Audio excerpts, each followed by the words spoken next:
안녕하세요. 전 딸아이를 홀로 키우고 있는 30 후반 되는 남자입니다. 딸아이가 자라면서 요즘은 여유가 생기고 있는데요. 그러다 보니 유튜브에서 이곳 사연을 접하게 되었네요.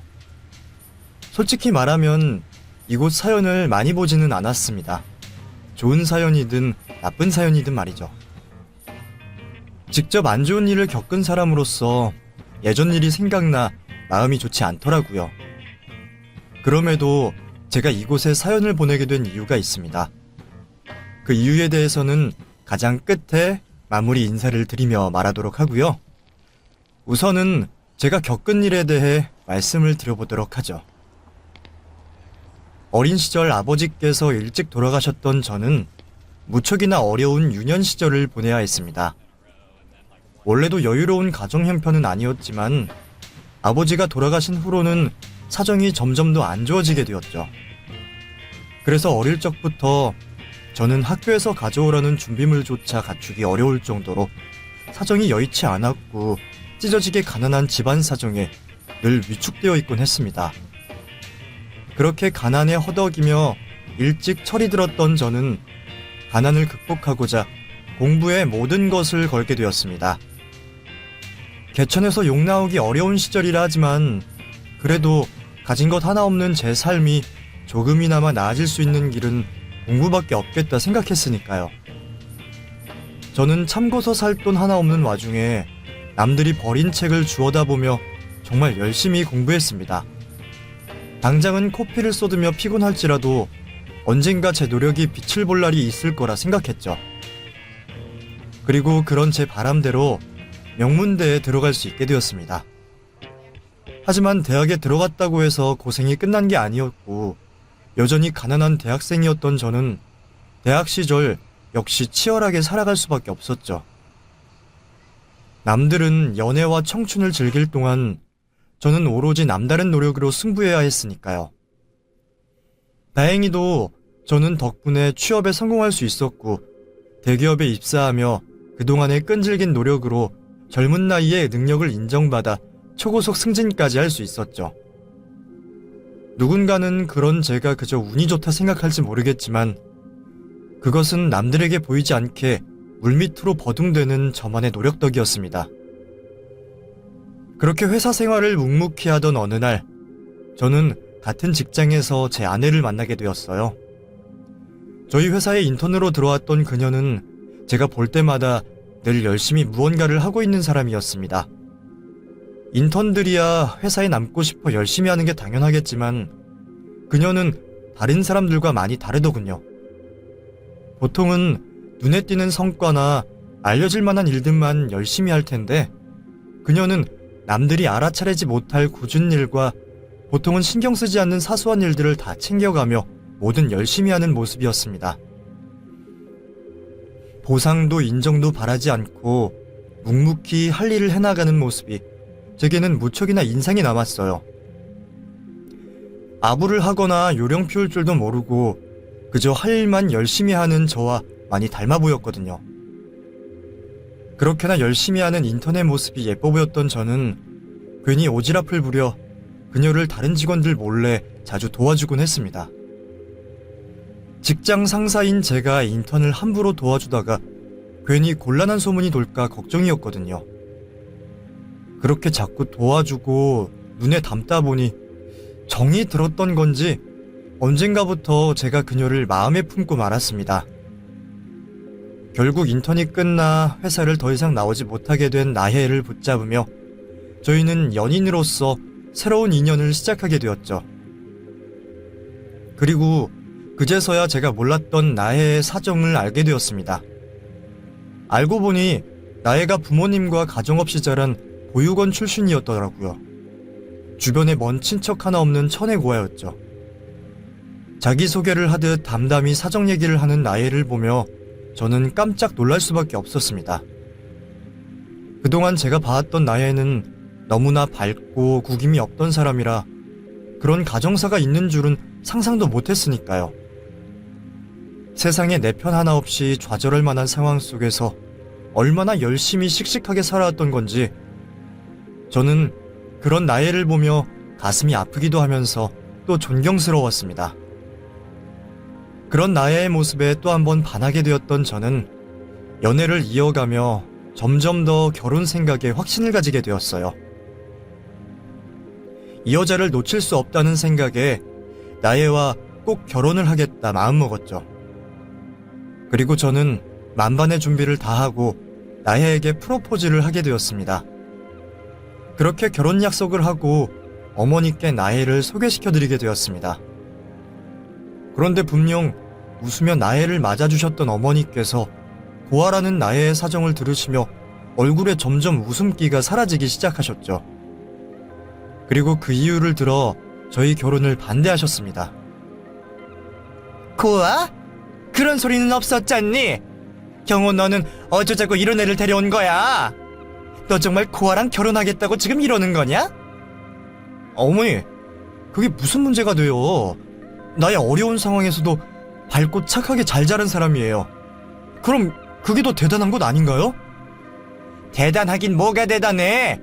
밝고 착하게 산다고 흠이 치워져? 아니, 세상 천지에 여자가 얼마나 많은데 골라도 하필이면 저런 걸 골랐어. 너 정말 어쩌려고 그러니? 네가 얼마나 대단한 아이인데. 경호야, 제발 정신 차려라. 저도 아버지 없이 자랐는데 나이랑 뭐가 크게 다르다고 그러세요? 저는 어머니가 설마 이런 이유로 반대를 하실 줄 몰랐네요. 너랑 얘랑 같니? 그래도 너는 내가 얼마나 신경 쓰며 키웠는데. 근데 그런 아들을 저 따위 근본도 모르는 애랑 결혼시키라는 말이냐? 너 애미 가슴에 대못을 박아도 정도가 있는 거야. 저는 그동안 저를 열심히 가르치고 키우셨던 어머니가 그렇게 나오실 줄은 생각하지 못했습니다. 따지고 보면 저희 집도 그리 내세울 만한 형편이 아니나 보니 나애가 보육원에서 자랐다 한들 서로 마음 맞아 잘 살아보라며 응원을 해주실 거라고 생각했었죠.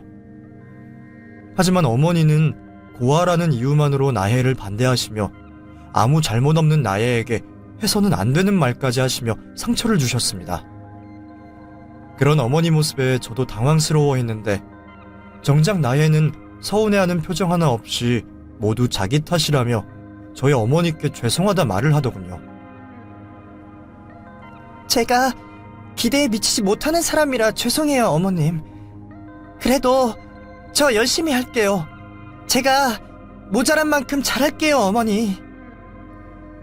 잘못한 것도 그런 대접을 받을 이유도 없이 저희 어머니 앞에서 고개를 숙이는 나혜를 보며 저는 더 화가 났습니다.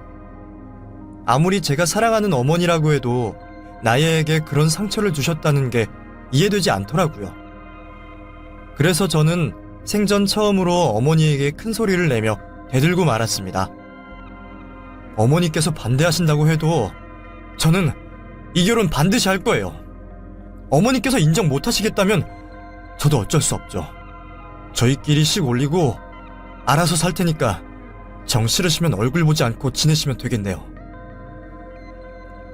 평소 어머니 앞에서 싫은 소리 한번 하지 않았던 제가 그렇게까지 단호하게 나오자 어머니도 많이 놀라고 당황하신 듯 보였습니다. 그렇게 제가 끝까지 고집을 부리자 어머니도 결국 반대를 꺾으시고 저의 결정에 따라주셨죠. 그 후로 저희는 다행히 결혼을 할 수 있었고 이제 한 가족이 되었으니 모든 것이 괜찮을 거라 생각했습니다. 하지만 결혼을 한 이후에도 어머니께서는 계속 아내를 마음에 들어 하지 않아 하셨죠. 제가 보기에는 아내가 많이 노력하고 잘하는 것 같은데도 어머니는 사사건건 트집을 잡아 며느리 길을 죽여놓으려 하시더군요. 어머니가 매번 아내를 무시하고 막말을 하시는 걸 보며 마음이 편치 않았던 저는 아내를 위해 대신 나서고 아예 아내가 어머니와 마주칠 일을 만들지 않으려고 노력할 수밖에 없었습니다. 하지만 아무리 만나는 일을 줄이고 피하더라도 아버지 제사와 명절에는 가족이 다 같이 모일 수밖에 없더군요. 그러면 그때마다 어머니는 그동안 쌓아두었던 것을 전부 터뜨리기라도 하듯 제 아내를 괴롭히고 막말을 하곤 하셨습니다. 그때는 고아로 자라 제사를 겪어보지 못한 아내가 일에 서툴다며 가르친다는 핑계도 있으셨으니까요. 이것 봐라. 배운 바가 없으니 일을 이따위로 하지. 내가 이래서 근본 없는 것들이 안 된다고 한 거야. 언제는 열심히 잘해보겠다면서 노력한 게 겨우 이 정도인 거냐? 그러게 이따위로 할 거면 우리 아들 데려갈 생각이나 말아야지. 그렇게 매번 아내를 닥달하시던 어머니께서는 시간이 지나자 더 이상 잔소리할 거리가 떨어지셨는지 언젠가부터 저희 부부의 자녀 계획에까지 참견하며 아내를 못살게 굴곤 하셨습니다. 너는 대체 뭐하는 애야? 우리 집에 시집 왔으면 네 할도리를 다 해야지. 대체 내가 언제까지 손주 소식을 기다려야 하냐? 내가 대체 얼마나 기다려야 해? 네가 기어이 우리 집안 대를 끊어놓으려고 작정한 거냐? 물론 저희 부부도 어머니의 요구와 상관없이 아이를 무척이나 바라고 있었습니다. 그런데 어쩐 일인지 아이 소식이 들리지 않았죠. 저의 고민을 듣게 된 직장 동료들과 주변의 친구들은 그런 경우가 종종 있다며 걱정하지 말란 말을 해주었습니다. 그리곤 아이들 없을 때가 아내와 함께 모든 마음 편히 즐길 수 있는 유일한 때라며 임신에 대해 너무 조급해하지 말고 부부 둘이서 즐길 것 다 즐기고 지내라며 위로를 해주었어요. 주변 사람들의 위로를 들으며 저희 부부는 마음을 급하게 먹지 않으려고 했지만 어머니는 저희와 달리 한시가 급하신 듯 보였죠. 저희가 아이 소식을 가지고 오지 않자 걱정이 되셨는지 급기야 먼저 나서서 움직이시기 시작하셨습니다. 경호 너 점심시간 12시부터 맞지? 그럼 내가 모레 나혜랑 네 회사 앞에 기다리고 있을 테니 시간 좀 내라. 병원을 가서 이것저것 검사 받고 임신에 좋다는 주사도 맞고 검진 결과도 확인하면서 임신할 수 있다는 노력이란 노력 최대한으로 해보자. 어머니, 저희 마음 급하게 먹지 않으려고 해요. 제가 회사 때문에 바빠서 신혼이라고 해도 뭘 많이 즐긴 것도 아니라서요. 주변 사람들 모두 아이 생기면 못할 것들이 수두룩하다고 천천히 계획하라고 조언도 하고요. 그러니 그렇게까지 하실 필요 없어요. 그래, 계획은 나중에 가지더라도 임신하는데 도움이 되는 게 뭔지 알고 있으면 좋지 않겠니? 병원에서 뭘 나쁜 걸 권하는 것도 아닐 테고 또 임신하는 데 있어 너희들 몸 상태가 어떠한지 보충해야 하는 점은 무엇인지 알아보면 좋은 거잖아. 그러니까 그냥 내 말 따라라. 집요한 어머니의 부탁으로 인해 결국 점심시간 짬을 내어 검사를 받으러 가게 되었고 다음날 있을 검사 결과는 아내와 어머니께서 확인하기로 했죠. 그런데 다음날 그 검사 결과로 인해 뜻하지 않던 상황이 생기게 되었어요. 아내가 불임이었던 거죠. 그 일로 인해 아내는 어머니께 또다시 모진 말을 들어야 했습니다. 그나마 다행이었던 건 어머니께서도 아내의 불임이 어쩔 수 없는 상황이라는 걸 이해하시고 이전보다 짧게 아내 탓을 하셨죠. 그렇더라도 저는 아내가 어머니께 괜한 시달림을 받는 걸 원치 않았습니다. 그래서 어머니에게 아내가 제 일을 도와줘야 되는 상황이라 바쁘니 괜한 부름을 하지 말라고 핑계를 둘러대었죠. 덕분에 아내는 어머니에게 시달릴 일이 없었고 저는 스스로 많이 자책을 하고 있을 아내를 다독여 주었습니다. 저 역시 저와 아내를 반반 닮은 사랑의 결실을 얻을 수 없다는 사실에 많이 아쉽고 실망했지만 아내만 제 곁에 있으면 된 거라고 생각했기 때문에 아내에게 절대 자책을 하지 말라고 말을 건네주었죠. 제 마음이 아내에게 전달이 되었는지 아내는 다행히 건강한 미소를 금방 되찾았고 우리는 우리만의 행복을 생각하며 다시 인생의 계획을 짜게 되었죠. 그런데 몇 달 뒤 생각지도 못한 기적이 찾아왔습니다. 아내가 임신을 하게 된 거였죠. 기적이라고밖에 설명될 수 없는 임신으로 인해 저와 어머니는 세상 떠나가라 기뻐했습니다. 아내도 그동안 마음속에 있던 짐을 덜어내고 기뻐할 줄 알았죠. 그런데 제가 예상한 것과 달리 아내는 그다지 기뻐하지 않았어요.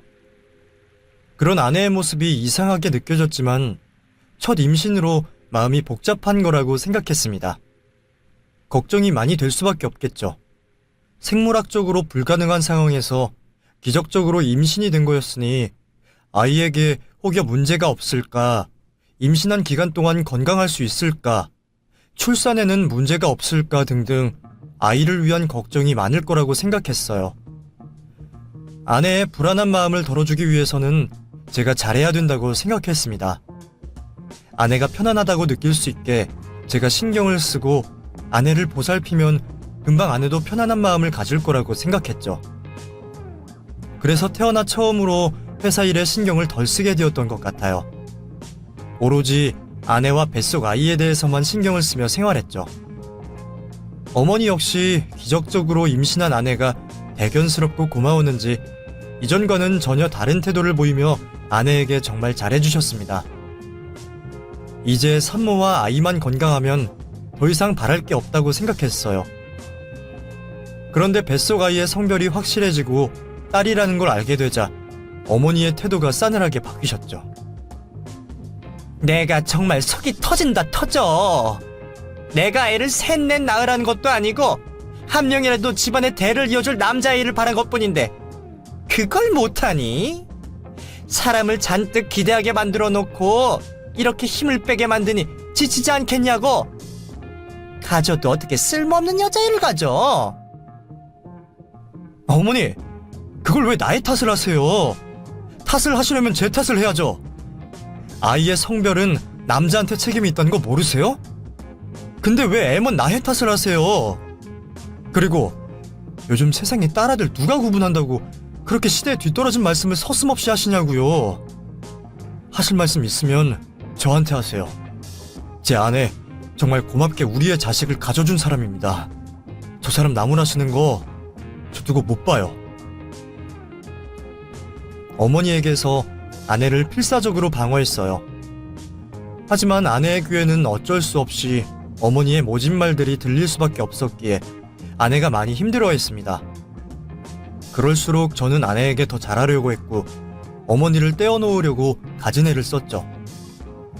아이가 세상 밖으로 나오면 냉랭한 모습의 어머니도 아내와 아이에 대한 태도가 변할 거라고 생각했습니다. 왜 딸바보라는 말이 있잖아요. 애교 많은 손녀의 재롱에 분명 이전에 하신 모진 말을 취소하고 아내와 소녀를 사랑해 주실 거라고 생각했죠. 하지만 그건 저의 착각이었습니다. 집안의 대를 이어가고 절 닮은 남자아이가 그렇게 중요한 일이었는지 어머니께서 원래 생각을 바꾸시지 않고 이제 막 출산을 한 아내에게 다음 임신 준비를 하라고 넌지시 말을 전했죠.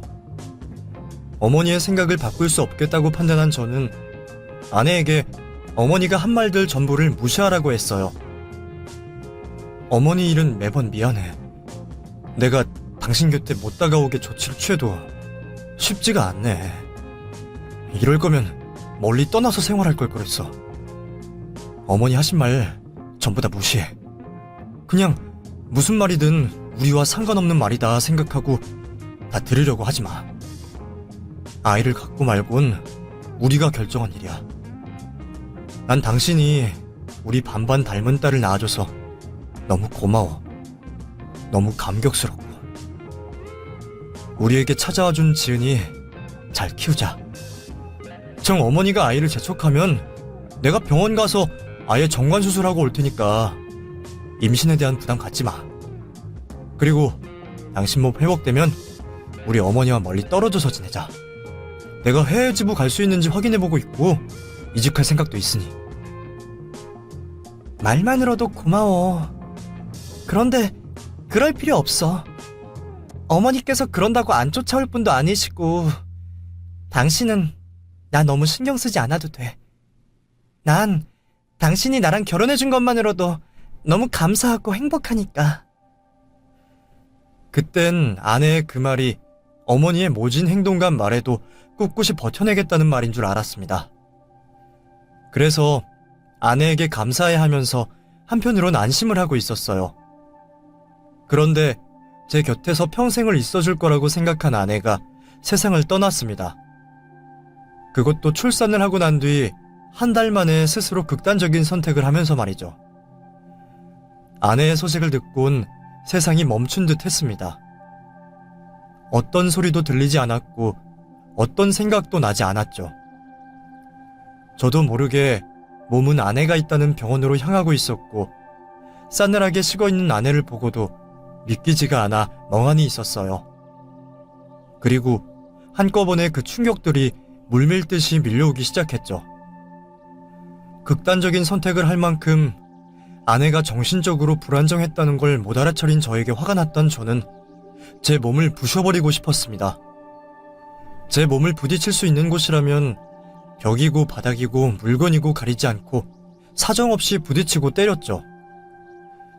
그래도 진정이 되지 않았어요. 아내를 이런 식으로 보낼 수가 없어서 말이죠. 그렇게 며칠 동안 제 몸을 망가뜨려가며 오열을 했던 저는 아내의 장례식을 치르기 위해 진정을 해야 되었습니다.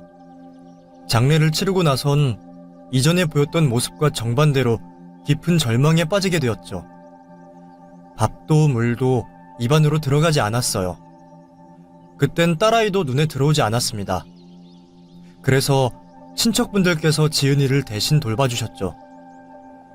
그런 저에게 어머니께서는 위안이 될 거라고 생각하셨는지 아내가 임신 때부터 생긴 우울증으로 세상을 떠난 거라며 제게 자책을 하지 말라고 말씀하셨어요. 임신하고 출산하면 호르몬이 달라지니까 그걸 못 견디는 애가 종종 있는데 네 처가 그랬던 모양이다.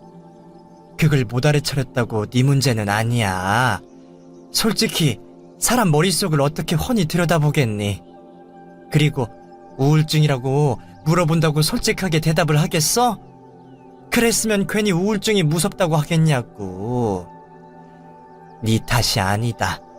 그러니 너무 자책을 하지 말어. 네가 힘든 시간 견디고 다시 예전의 모습을 찾아야 나해도 기뻐하지. 그런 말을 하는 어머니도 미웠습니다. 아내가 우울증에 걸린 이후에는 어머니께서 아내에게 모진 말을 수시로 한 탓도 있다고 생각했으니까요. 그래도 아내와 가장 가까이 했던 사람인 제 탓이라고 생각했어요.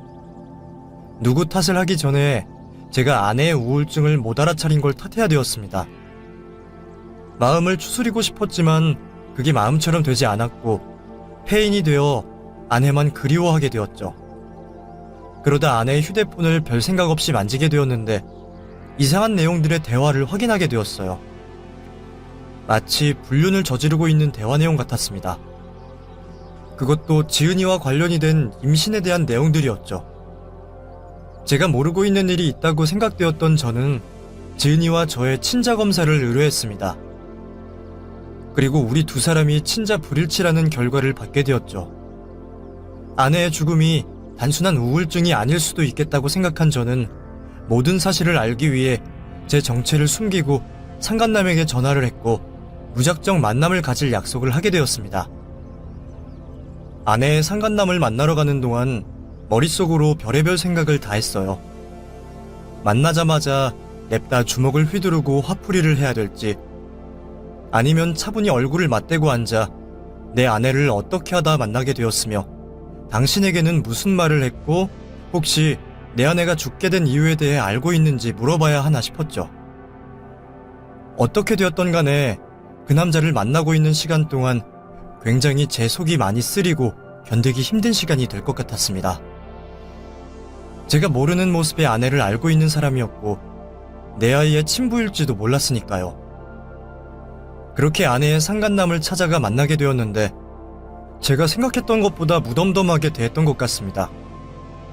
가볍게 인사를 하고 제 신분을 밝힌 뒤 상간남에게 아내에 대한 질문을 하게 되었죠. 그런데 상간남은 뻔뻔하게도 제가 찾아온 것에 대해 영문을 모르겠다는 모습을 보였습니다. 그 모습에 무덤덤했던 저도 흥분을 하게 되었죠. 그러다 놀라운 사실을 알게 되었어요. 그런데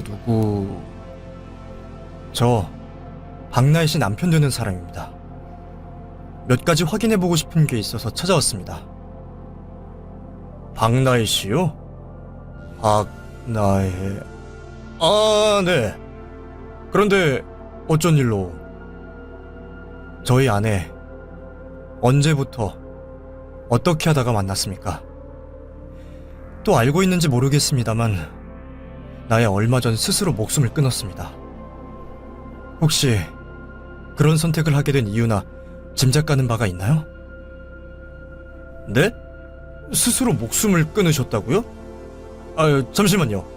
갑자기 질문을 하셔서. 그리고 뭔가 오해를 하시는 것 같은데요. 저는 박나희 씨라는 분과 어떠한 관계도 아닙니다. 그러니까 어떠한 관계도 아니라고? 당신 지금 얼굴이 바닥에 처박혀 있지 않는 것만으로도 감사하게 생각해야 돼. 알아? 내 아내가 살아있을 적에 내가 두 사람 사이를 알게 되었다면 당신 지금 뼈도 못 추리고 있을 거라고. 그러니까 더 이상 나 자극하지 말고 솔직하게 말해. 아까도 말했듯이 내가 확인을 해보고 싶어서 온 거야. 괜한 소동 일으키고 당신 어떻게 하겠다고 찾아온 게 아니고. 알겠어? 잠시만요. 그쪽 이야기만 하지 마시고 제 말도 좀 들어보시고 말씀하세요. 도대체 무슨 말을 듣고 찾아오셨는지 모르겠지만 뭘 잘못 알고 오셔도 단단히 잘못 알고 오신 거예요. 저 박나희 씨라는 분과 아무 관계도 아닙니다. 만난 적도 몇 번 없고요. 만난 일도 전부 그 일 때문에 만났던 거예요. 당신 정말 끝까지 해보자는 거야? 무슨 일? 당신이 내 아내랑 무슨 일 때문에 만났는데? 아이씨, 정말 내 입으로 모르는 사람한테 말하기 그렇지만 제가 박나희 씨한테 임신에 필요한 정자를 기증한 사람입니다. 체외 수정하는데 필요한 정자 기증자라고요. 전혀 생각지도 못한 말이었기 때문에 저는 순간 너무 혼란스러워 그대로 얼마 동안 정신을 놓게 되었죠. 머릿속이 아까 전보다 더 뒤죽박죽이 되면서 모든 게 혼란스러웠어요. 남자는 혼란스러워하는 저를 보며 억울해하면서도 기분이 나쁘다는 표정을 짓고 있었습니다. 그리고 자신의 결백을 증명하듯 그 증거들을 보여주기 시작했죠. 직접 쓴 계약서는 집에 있어서 지금 없지만 필요하시다면 지금 같이 집으로 가서 보여줄 수 있어요. 여기 사진 보이시죠? 이건 계약서 작성하고 나서 서로 확인차 찍은 서류 사진인데 확대해보면 무슨 내용의 계약서인지 보일 거예요. 그리고 여기 이건 처음 저에게 연락 온 내용이고요. 이것만 봐도 제가 불륜을 저지르는 놈인지 아니면 정자 기증한 사람인지 아시겠죠? 이거면 충분한 거죠? 그러게 왜 사람을 끝까지 안 듣고 오해를 하세요? 그런데 왜 저희 아내가 이런 일을 벌인 건가요? 제가 있는데. 저야 자세한 건 모르죠. 남편분께서 불임이라고 하셨던 것 같은데 어쨌든 저는 그쪽이 생각하는 그런 사람 아닙니다. 아까 여러 가지 질문을 하셨는데 아내분에 대해 잘 몰라요. 만나서도 별말 나누지 않았고요. 그리고 아내분보다는 그쪽 어머니 되는 분과 더 많이 대화를 나눴어요. 대화라고 해도 전부 제 학력이나 성격 등등 보통 정자 기증받는 분들이 궁금해하시는 것들에 대해 말했었던 게 전부이지만요. 잠시만요. 저희 어머니라고요? 네. 박날 씨가 시어머니라고 했으니 그쪽 어머니가 되겠죠. 저에게 연락은 먼저 해오신 분도 그쪽 어머니 되는 분이었어요. 안 그래도 혼란스러운 상황에서 갑자기 어머니까지 등장을 하니 정말 머리가 터질 것만 같았습니다. 제가 모르는 것들이 얼마나 더 있으며 이런 일들은 왜 벌어지고 있는 건가 싶었죠.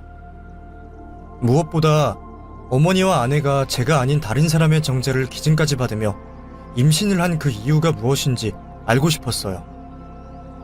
우선 제가 불임이라는 그 내용부터 확인을 해봐야 할 것 같았습니다. 그래야 어머니와 아내가 정자를 기증받기로 마음을 먹은 게 설명이 되었으니까요. 제가 알기론 저에겐 문제가 없고 아내가 불임이라고 알고 있었으니 말이죠. 검사를 받았던 병원으로 찾아가 확인을 하게 되었는데 제가 아내에게 들었던 내용과 정반대의 결과를 듣게 되었습니다. 제가 불임이었고 아내에게는 어떠한 문제도 없다고 했었죠. 혹시 아내가 착각을 한 건 아닐까 싶었는데 그럼 정자를 기증받았던 행동이 설명되지 않더라고요. 그럼 왜 저에게 자신이 불임이라며 거짓말을 했을까 싶었죠. 어머니에게 모진 말까지 듣게 될 거라는 걸 알면서도 말이에요.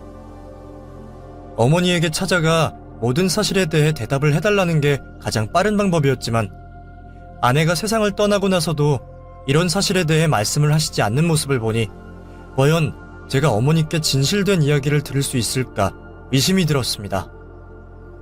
물론 끝내 저 혼자 알아낼 수 없다면 어머니께 물어볼 수밖에 없겠지만 우선은 제가 알아볼 수 있을 만큼 알아보기로 했죠. 그러다 보니 막막하더라고요. 아내가 속 이야기를 터놓고 이야기할 가족이 있는 것도 아니었고 결혼 전 알고 지내던 친구들과도 연락을 안 하고 있던 터라 누구에게 이와 관련된 이야기를 들어야 하나 싶었죠. 결국 어머니께 사실을 물어볼 수밖에 없는 건가 생각을 하던 차 꼼꼼한 아내라면 이러한 일들도 기록을 해놓지 않을까 싶었습니다. 그래서 다시 집으로 찾아가 휴대폰부터 시작해 아내의 유품들을 뒤져가며 확인을 해보게 되었죠. 유품들 중에는 아내가 작성한 수많은 노트가 있었습니다. 살림 사는데 도움이 될 만한 내용을 정리한 것도 있었고 각각의 요리법과 제사, 차례 지내는 법 등등 결혼 생활하며 필요하다고 생각한 내용들을 꼼꼼히도 공부하고 정리한 내용들이 있었죠. 그 노트들을 보니 아내가 얼마나 열심히 집안일을 했는지 알 수 있었어요. 스스로 좋은 아내가 되고 싶어 했을 거고 어머니에게 좋은 며느리가 되고 싶었던 거겠죠. 그 노트들을 작성했을 당시에 아내의 마음이 느껴져 가슴이 더 아파오고 있었습니다. 그런데 그때 전혀 다른 내용의 노트와 함께 녹음기를 확인하게 되었어요. 그 노트들은 아내의 속마음이 담겨져 있는 일기장 같았습니다. 집안일을 하고 배우느라 일기장을 적게 된 지 얼마 되지 않아 보였지만 다행히 임신을 하기 전부터 작성한 것 같았죠. 일기장 초반의 내용들은 제가 궁금해하는 일들과는 전혀 상관없는 내용들이었어요. 하루 있었던 일들을 적어놓은 글들이었죠.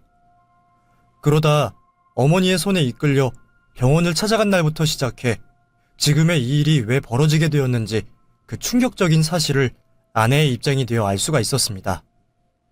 그리고 일기장과 함께 있었던 녹음기로 아내가 어머니에게 당해왔던 대화 내용을 들을 수 있었죠.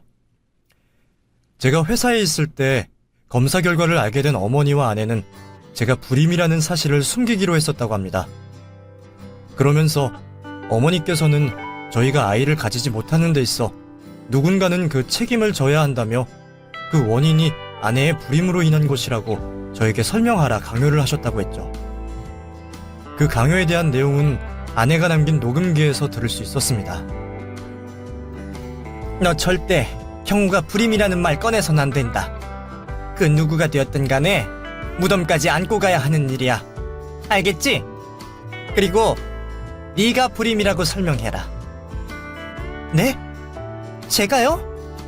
그래. 너희 둘 중에 하나는 불임이 되어야 아이를 못 가지는 게 설명이 되잖니. 두 사람 다 불임이 아니라고 하면 경우가 가만히 있겠어? 혹시 병원을 찾아갔다 자기가 불임이라는 말을 듣게 되면 어떻게 하려고 해? 어차피 누가 불임이건 두 사람 사이에 아이가 안 생기는 건 마찬가지다. 그런데 우리 경우가 불임이라고 해봐. 걔가 얼마나 힘들어하겠어. 또 우리 아들은 지금처럼 완벽한 상태로 있어야 한다. 내 아들 씨 없는 수박으로 만들어서는 안 된다고.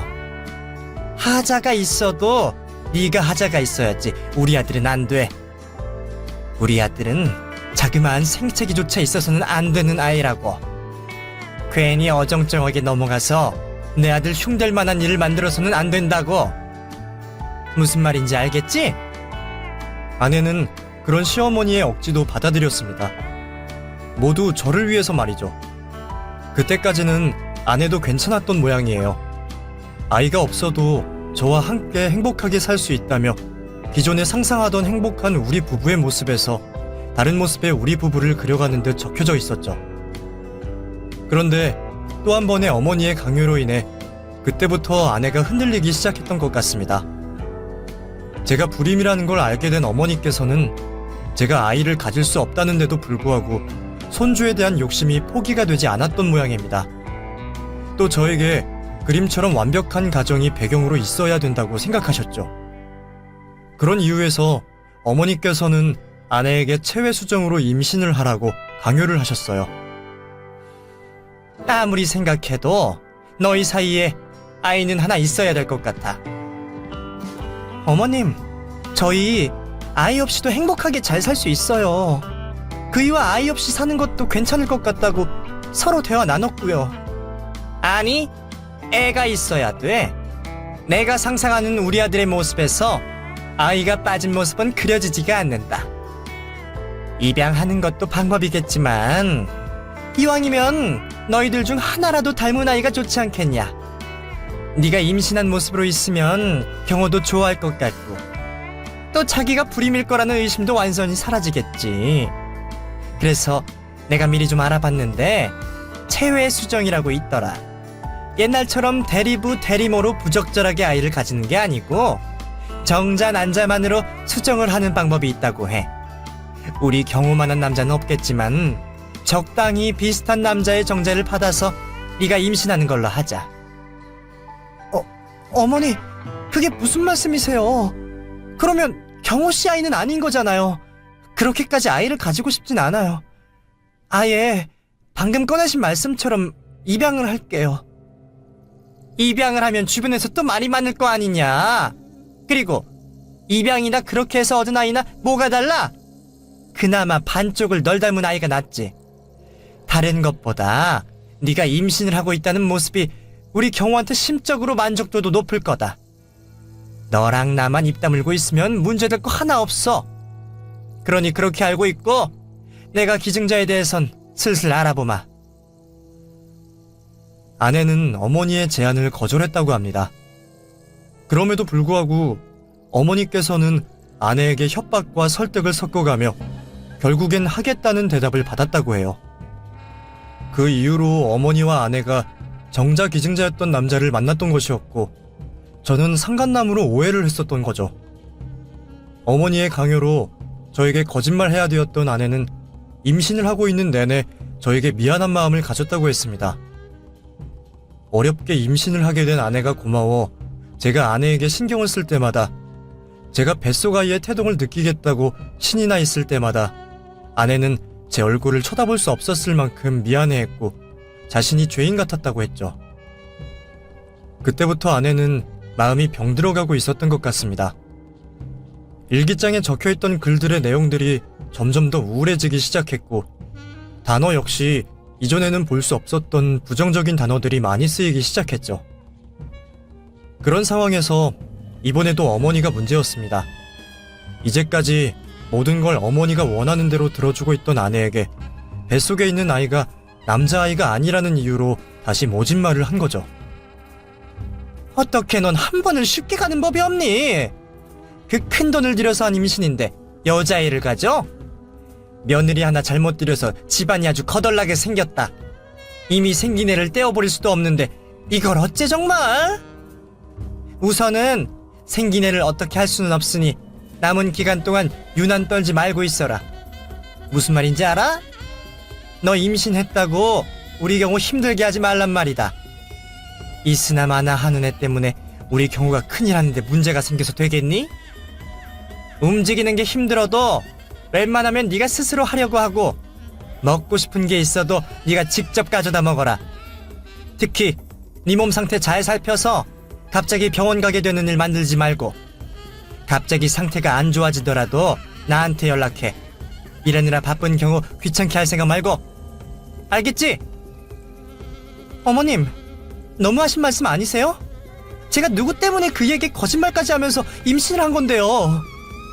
어머님께서 아이에 대해 집착을 하시지 않았으면 저 애초에 아이 가질 생각 하지도 않았어요. 그런데 제 아이가 딸이라는 이유로 이렇게 나오시면 안 되는 거죠. 전부 다 어머님 욕심으로 벌인 일이잖아요. 조용히 해. 어디 시어머니께 목소리를 높여? 네가 임신한 기간 동안 대접 좀 받았다고 네가 벌써 주제를 잊어버린 모양이구나. 고안현 주제 어디서? 너 주제 모르고 까불다가는 내가 경호한테 네 뱃속 아이가 어떻게 생겼는지 말할 거다. 지금까지 거짓말한 것도 다 얘기할 거라고. 그래도 괜찮겠어? 아니지? 그럼 불평불만 하지 말고 입 다물어라. 그뿐만이 아니었어요. 어머니의 협박은 거기서 끝난 게 아니었죠. 협박뿐만 아니라 말도 안 되는 강요를 또다시 아내에게 해왔습니다. 딸아이를 출산하고 아직 마음과 몸이 회복되지 않았던 아내에게 말이죠. 경우가 저렇게 좋아하는 걸 보니 그래도 마음이 놓이긴 하는구나. 고생했다. 첫 출산일 텐데 애도 금방 낳고 우리도 너 덕분에 고생을 덜 했구나. 내가 산후조리원 비싼 곳으로 어렵게 예약을 해놨으니 태어나곤 그쪽으로 가서 지내자. 몸을 잘 추슬러야 다음 임신에도 아이에게 문제가 없지. 다음 임신이요? 그게 무슨 말씀이세요? 그럼 저애 하나로 끝내려고 그랬냐? 물론 네가 사내 아이를 낳아줬으면 이번 출산으로 끝이겠지만 결국 낳아놓은 게 여자아이 아니냐. 이번에는 학력, 신체 이런 건 물론이고 형제관계도 꼼꼼히 따져서 꼭 남자아이 낳을 수 있는 정제를 받아놓을 테니 넌 네 몸 관리만 열심히 하면 된다. 이번 경험이 있으니 다음 임신은 더 수월할 거다. 어머님, 무슨 말씀을 하시는 거예요? 수월하다니요. 저 그렇게는 못해요. 그이 속이고 임신하는 일 더는 못한다고요. 지금도 기뻐하는 경호 씨를 볼 때마다 제가 얼마나 미안하고 부끄러운 줄 아세요? 그렇게 남자아이가 필요하시다면 입양해 오겠습니다. 임신 기간과 출산이 너무 힘들고 고통스러워서 더는 아이를 가질 수 없겠다고 말하면 그이도 불임에 대해서 모를 거 아니에요. 괜한 고집 피우지 말아라. 이번에 잘 치러놓고도 왜 하기 싫다는 거야? 밖에서 어떤 부모들의 자식인지 모르는 애를 데리고 올 바에는 신체 조건 맞고 학벌 좋고 머리 좋은 남자씨를 받는 게 좋은 거지. 그리고 저번에도 말했지만 반쪽엔 네 핏줄이니 더 애틋할 거 아니냐. 난 이미 그렇게 하기로 마음을 먹었으니 넌 저번처럼 내 뒤를 잔말 없이 따르기만 하면 된다. 그럼 몸조리 잘하고 있어라. 난 조건에 맞는 기증자 찾아야 돼서 여기서 너와 지체할 시간이 없구나. 안 그래도 임신을 한 기간 동안 우울한 감정이 심해 우울증 초기였던 것 같은 아내는 어머니의 쐐기를 박는 강요로 인해 모든 걸 포기한 듯 같았습니다. 절대 어머니의 손아귀에서 벗어날 수 없다는 생각에 빠져버린 거죠. 그런 생각을 가지고 약 한 달의 기간 동안 홀로 버텨왔던 것 같습니다. 우울증은 이미 심해진 상태로 말이죠. 남편인 저를 속였다는 죄책감과 어머니에게서 받게 된 절망감으로 인해 아내는 결국 극단적인 선택을 하고 말았고요. 아내가 이 모든 걸 기록으로 남겨두었던 이유는 언젠간 저에게 모든 사실을 말하며 그동안에 있었던 일들을 밝히기 위함이었습니다. 그래서 어머니가 아내에게 퍼부었던 모욕들을 녹음하고 일기로 남겨두었던 거죠. 모든 사실을 알게 되었던 저는 충격에 휩싸일 수밖에 없었습니다. 또한 저 스스로를 용서할 수 없을 만큼 자책을 하게 되었죠. 아내가 얼마나 고통스러운 시간을 보내고 있는지도 모르고 혼자 모든 일이 잘 되어가고 있다고 더없이 행복해지고 있는 과정이라고 들떠 있었으니까요. 그러고도 아내가 산후 우울증 때문에 스스로 극단적인 선택을 했을 거라고 생각하고 있었습니다. 아내에게 힘이 되어주지도 못한 한심한 남편놈이 말이죠. 아내에게 믿음직한 남편이 되어주지 못한 저 스스로에게도 화가 났지만 그러한 상황까지 아내를 몰고 간 어머니에게 너무 큰 배신감과 함께 화가 났습니다. 그래서 곧장 어머니께 찾아가게 되었죠. 그리고 어머니를 찾아가 도대체 내 아내에게 왜 그랬냐며 따져 묻게 되었습니다. 경호야, 이 새벽에 도대체 무슨 일이야? 무슨 일이길래 문이 부서져라 두들긴 거야? 어떻게 그렇게 태어나세요? 그런 짓을 하고도 마음이 편하세요? 정말 나혜가 어머니에겐 아무것도 아닌 하찮은 존재인 거예요? 무슨 소리야? 너 술 먹었니? 새벽 중에 연락도 없이 집에 찾아와서 나혜가 뭐라고? 나혜 갑자기 떠나보내서 힘든 건 알겠다만 산 사람은 살아야지. 너가 이렇게 정신 못 차리고 있으면 나의 걔가 얼마나 힘들어하겠어. 사람 죽게 만들어 놓고 그런 말이 쉽게 나오세요? 나애가 죽었으니 제가 두 사람 사이의 일 영영 모를 줄 아셨어요? 도대체 왜 그러셨어요?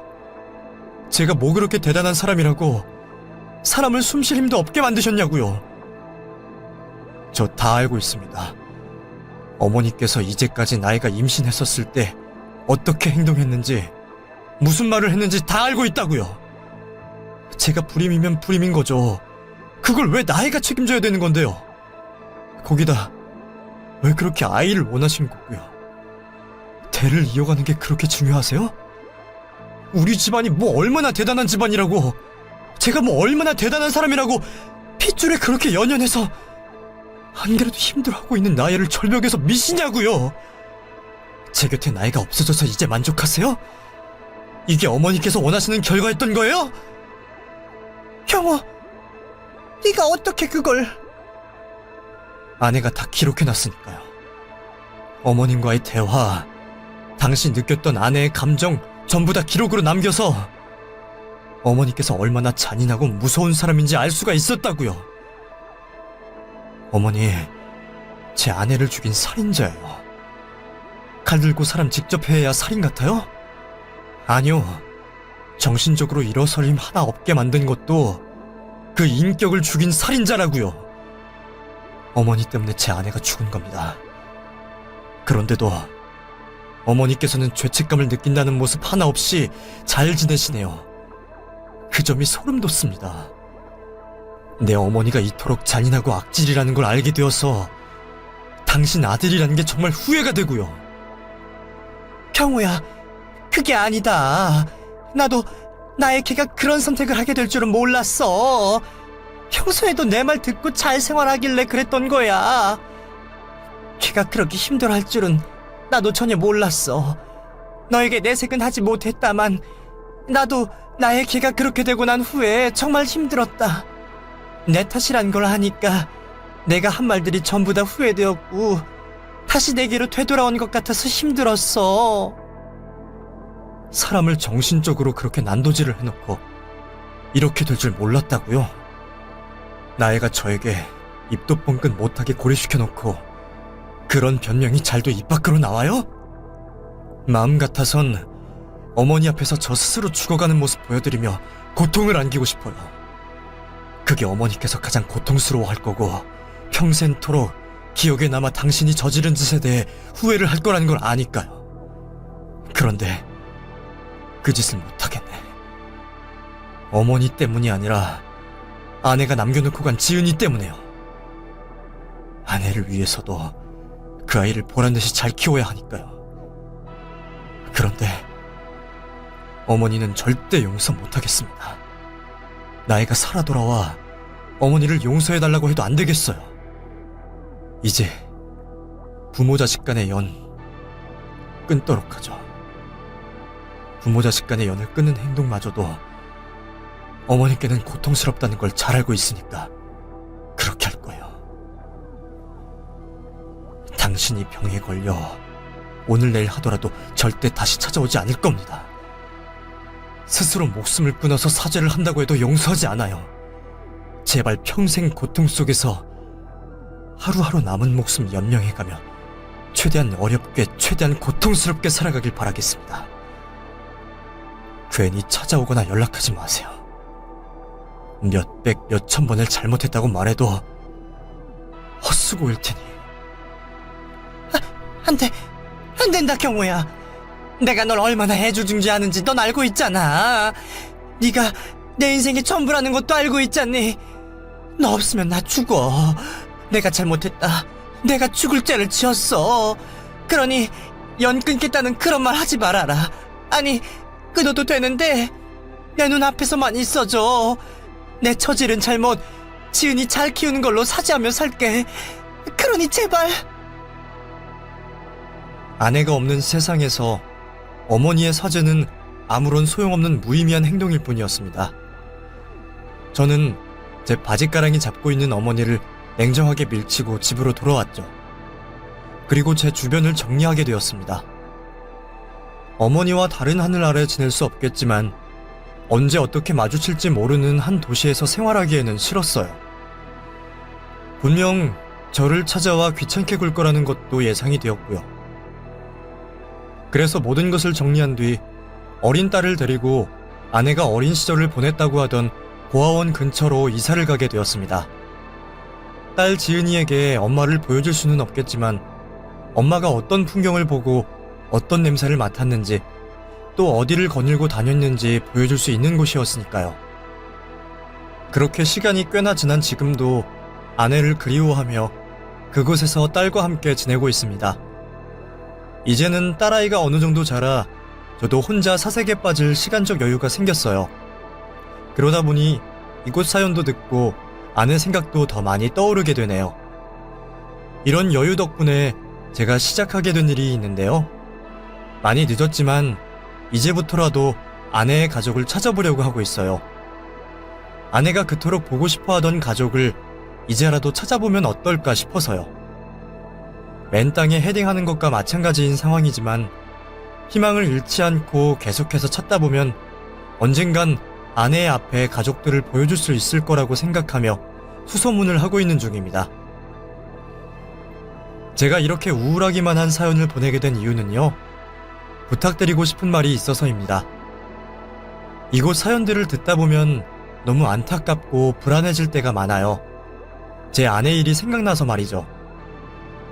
그래서 제발 누군가를 괴롭히고 미워하는 행동을 멈춰달라는 말을 전하고 싶었습니다. 사람들이 제각기 다른 모습을 한 것처럼 각자 감당할 수 있는 감정의 크기가 다르다고 생각합니다. 어떤 사람은 수백 번의 모진 말을 들어도 상처 하나 없을지 모르지만 누군가는 아주 짧은 말 한마디에도 견딜 수 없을 만큼의 고통스러운 상처를 받을 수 있어요. 자신의 살던 시대 때 다들 그런 말을 쉽게 했다고 겨우 그 정도의 말에 상처를 받겠냐고 가볍게 생각하지 마시고 상대가 밉다고 한들 괴롭히거나 상처를 주는 말을 하지 않았으면 좋겠네요. 누군가는 아무렇지도 않을 거라고 생각한 말 한마디에 이 세상을 포기할 생각을 가지게 되니까 말이죠. 그렇게 하다 보면 우리 주변에 생기는 악순환의 고리를 끊을 수 있을 거라 생각합니다. 그러니 이유 없는 괴롭힘을 멈춰주세요. 그럼 제 이야기를 들어주신 분들 모두 사랑이 충만하시길 바라며 저는 이만 글을 마치도록 하죠. 저의 사연을 읽어주셔서 시청해주셔서 감사합니다.